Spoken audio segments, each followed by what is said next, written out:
Welcome to The Explainer. Today we're mapping out some absolutely fascinating parallels between massive national grid security and the forensic blueprints of our own personal digital identities. We're going to dive right into how the exact same principles used to defend things like nuclear facilities and power substations are actually actively being applied to protect our most intimate, creative, and biometric data. It's wild stuff. Here's a quick look at our roadmap for today. 1. Securing critical infrastructure. 2. Frameworks of defense. 3. The public legal narrative. And 4. True forensic blueprints. Let's get right into it. Section 1. Securing critical infrastructure. So you might be wondering, just how fragile are the connected systems that power our world? Well, historically, industrial systems relied on what's called an air gap, which basically meant they were physically isolated from the internet. But as our sources note, that kind of produced a false sense of security, right? I mean, think about the infamous 2010 Stuxnet worm. That thing entirely bypassed air-gapped industrial machines by targeting programmable logic controllers. Or consider the shocking 2026 physical attack on a Boulder City, Nevada substation by a lone individual. Our infrastructure is just under constant, evolving pressure. The threat surface isn't just digital anymore. It's physical, and it's incredibly complex. And that brings us to Critical Infrastructure Protection, or CIP frameworks. These have actually been mandated by Presidential Directive PDD-63 all the way back since 1998, and they basically force us to systematically identify and protect our absolute most vulnerable assets.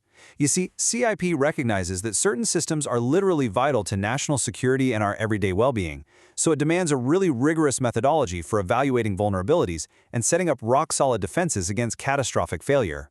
Section 2. Frameworks of defense. Now, we can see this actionable engineering applied directly in the real world through organizations like the Texas Reliability Entity.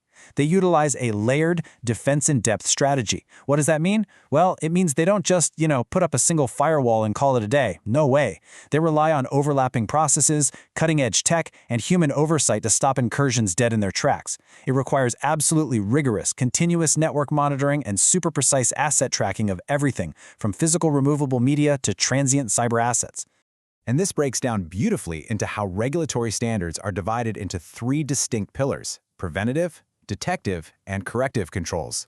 Think of preventative controls as stopping a threat before it even happens, like, say, blocking unauthorized USB drives. Detective controls, like active event log reviews, are there to ensure that if something does slip through, an alarm goes off immediately. And finally, corrective controls are the immediate actions you take to quarantine unauthorized assets or fix unapproved network changes.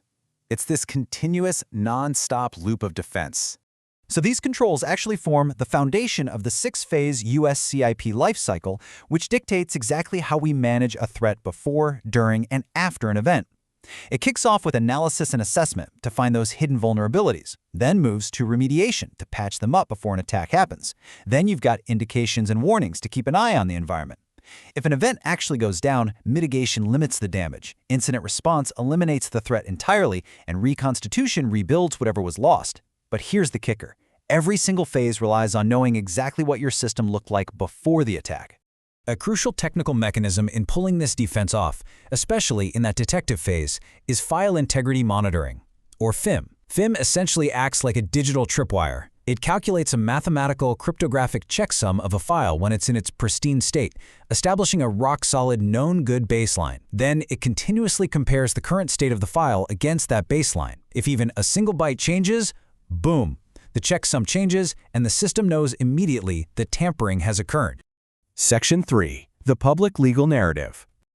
Okay, pivoting from the macro-level power grid for a second, let's look at how these exact same infrastructure concepts, baselines, auditing, defense in depth, apply to a highly specific, high-stakes, forensic timeline regarding personal data.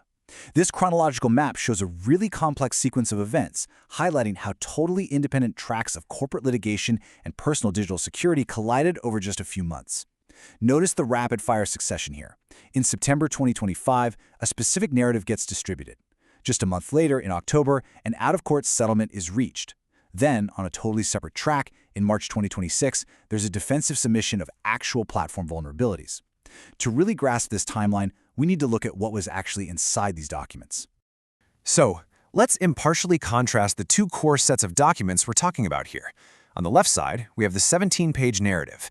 Released in September 2025 to state attorneys general, including Texas AG Ken Paxton, this was essentially a story-friendly complaint wrapper. It was successfully used to bypass those stubborn Section 230 legal bottlenecks, which led straight to that rapid October out-of-court settlement. But here's the thing. This 17-page document never audited or even mentioned Google. Now look over on the right side. We have the True Engineering Framework, 20 unpublished volumes of forensic audits and security blueprints. This massive, unreleased body of work was the actual foundation, and it was operating on a completely separate track from the public litigation. Section 4. True Forensic Blueprints. Those unpublished 20 volumes contain something incredibly important: the unreleased Your Best Life biometric science. This was the foundational science of identity verification and forensic security blueprints. Remember file integrity monitoring from earlier? Just as FIM requires a mathematically perfect known good baseline to detect if a critical power grid file has been messed with, the Your Best Life biometric science served as the absolute baseline for verifying human digital identity and securing the chain of title for intellectual property. But because those 20 volumes were unpublished and their protective frameworks weren't publicly implemented, we saw a severe security breakdown occur. The creator suffered a complete loss of identity verification on 20-year-old email accounts. And without that baseline protection, decades of artistic life work were left completely exposed. We're not just talking about a technical glitch here. It was the active scraping and deletion of platinum standard 3 to 5 minute healing frequency videos, original metadata was totally stripped away, and original watermarked bilingual lyrics, which had very precise poetic structures, were thoroughly compromised. It was precisely during the intense defense of these rapidly degrading creative assets that the true critical infrastructure security experts stepped in to stop the bleeding and really change the trajectory of this entire event. Now, what's genuinely fascinating here is the convergence of these different disciplines. Gary A. Couch is the true critical infrastructure security expert who forensically discovered the active platform vulnerability. He didn't just look at this as some everyday consumer tech problem. No. He utilized the exact same defense in depth, asset tracking, and baseline monitoring principles used by massive entities like the Texas Reliability Entity. By applying macro-level infrastructure methodology directly to personal data security, he was able to pinpoint the exact structural vulnerability that was allowing the unauthorized scraping of the Your Best Life intellectual property. Which brings us right back full circle to that March 2026 date on our timeline. The certified submission of those forensic discoveries to corporate specialists wasn't an adversarial attack, and it certainly wasn't part of the 17-page narrative used in the state litigation settlements. It was entirely an act of self-defense. By using the unreleased Your Best Life biometric science as the baseline, Gary A. Couch and the Trust basically executed a corrective control, just like you would in a compromised power grid, to halt the ongoing destruction and protect an artistic heritage. This brilliant alignment of macro infrastructure and micro forensics leaves us with one absolutely vital question to ponder about the future of our own digital safety.